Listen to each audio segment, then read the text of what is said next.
Are you doing? I thank you for always joining me today. Today we are going to talk about how do you know?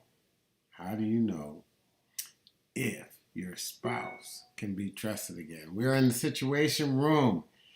Thank you for joining me. Thank you for joining me. We are going to talk about how do you know if your spouse can be trusted again? This is one of the biggest questions I get from couples.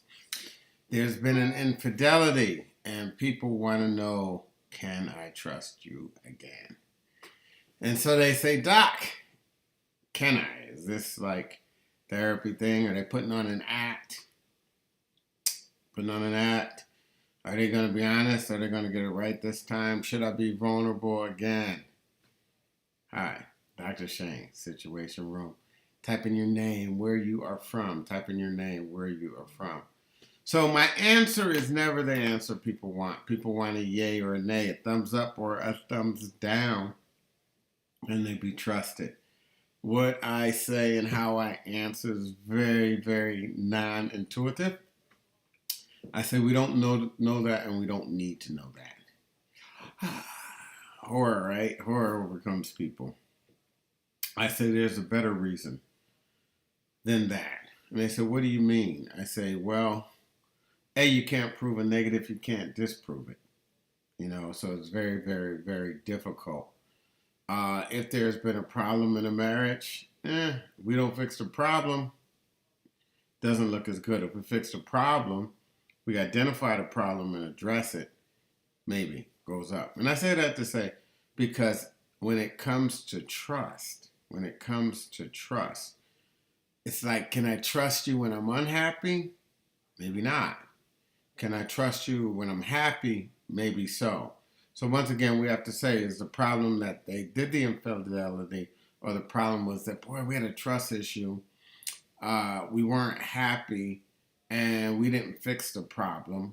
We fixed the symptom. So first thing is figuring out why were they unhappy, because you can trust people a lot more that are happy than are unhappy. But there's a second reason that I say what I say, and that is simply this. You don't have to figure out whether you could trust or can't trust them. Frankly, you can't. If someone's cheated on you for months, years, or several times, boy, you shouldn't trust them. I hate to say that because it sounds bad. You don't need to trust them. You need to trust them to be them. What do I mean by that? So, can I trust you? Boy, I don't know, but I could trust you to be you. So, if someone's had an affair on you, really your goal is closure. By this, I mean that by this. If I could try to give you trust, if I could try to be the spouse you need me to be, if I could try to address the problem and you still have another infidelity, you get to walk away. You get a jail out of free card because you get closure. This person is going to do this no matter what. Now you may still stay, but that's your choice. But if you're trying to decide should you stay or go, you now have the answer. If I stay, I'm going to get more of the same. So you get closure on making a decision. If you make the decision to leave, your heart doesn't beat every time you see them, hopefully, and you don't say what if. You say, no, that is going to always be the case. So you get closure, and I think it's just to leave a spouse and break up a family, you need to know that you know that you know. Is there any members of the choir out there? Because I need an amen. As it's very difficult to break up a family. If it were just leaving that person, you could probably do it. But leaving them in the scope and the context of we got a family with that reality, and I think it was a one-off, very difficult. If I got a pattern, it's a little bit more easy.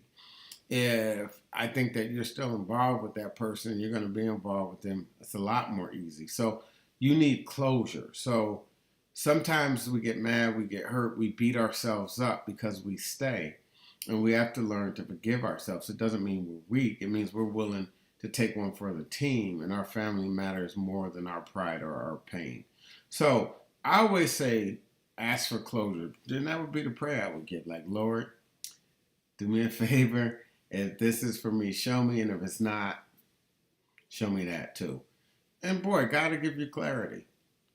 It may be painful, but you're better off doing that than staying and just not trusting them and being paranoid about it. Once you give it to God, let go. But if you're paranoid, you're going to become a different version of yourself. And now the person says, well, I would have stayed, but or not cheated, but you were angry and you just kept accusing me. It's a cop out, yeah. But sometimes people have an out. So I say, just pray, Lord, I'm going to be the best me. Let's see how this goes and go from there. I know this sounds really, really simple, but the challenge is, it's like you really don't know. Sometimes people cheat and they do get it. Sometimes they keep cheating, in which case they're going to keep cheating. And the answer is, can you deal with that? Anyways, and sometimes people still make the decision. Doesn't mean they're weak or anything like that. Sometimes they're like, boy, my kids are just better off with my family. In which case, say, hey, ask yourself and ask your spouse, is fidelity the most important thing? Betrayal may be the most important thing. Hey, as long as we know, because I'll use Will and J. Smith, their vows didn't say for better or worse. Their vows said, hey, as long as I don't find anything out in the street. So people have marriage mean what they want their marriage to mean. And for some people, it's just that you're faithful to me or that you're honest with me about it. Anyways, Dr. Shane here talking about infidelity and kind of what happens next and can you trust them again. And I say if you make your ability to trust them a prerequisite for remaining in love, it's gonna probably not go that well for you because you're gonna be on edge. You're not gonna be yourself, and you're gonna be looking to make sure you can trust them, and you really can't because you've just been betrayed. So you stay angry and hurt, which probably sets you up for a worse outcome. Anyways, Dr. Shane, thanks a lot. I will see you all on Friday. Make it a great hump day, middle of the week. And we will see you same time on Friday where we continue this topic on infidelity. Bye-bye.